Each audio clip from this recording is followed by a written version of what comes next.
bener. Lah. Nek pancen bener mbok ora kitang sedina diparingke ngambil, kok malah sampean arep mentolo karo anakmu lanang.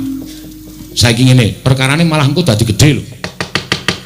Nek nganti Wisanggeni iki engko mati utawa Wisanggeni iki cilaka saka tanganing Siwa Karna ing Awangga, aku ora bakal meneng. Aku mesti wadul karo Paman Janaka.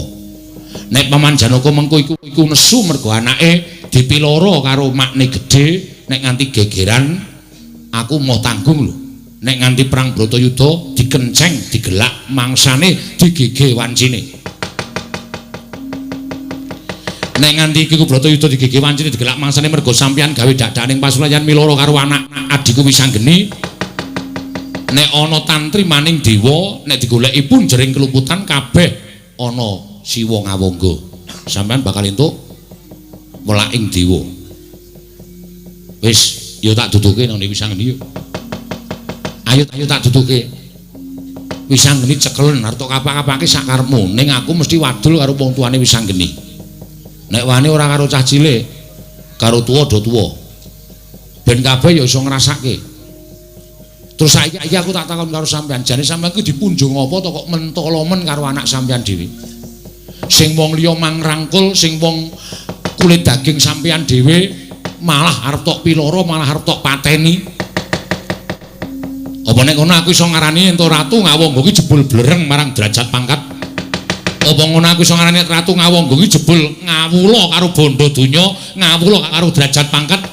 Mung mergo diwenehi pangkat Senopati kok pati uripe disorohke marang Uwa Prabu Ngastina, Uwa Prabu Duryudana. Edyan kowe Antasena.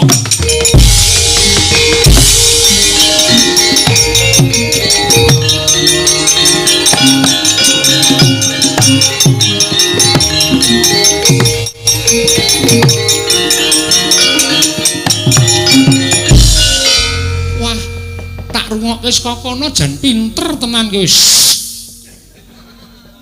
Usah omong. Kene sing mikir kono lenggan, mengko sing dadi ratuku kono. So wae nang ya ijel ya. So wae aku name ngalem kaya ngono.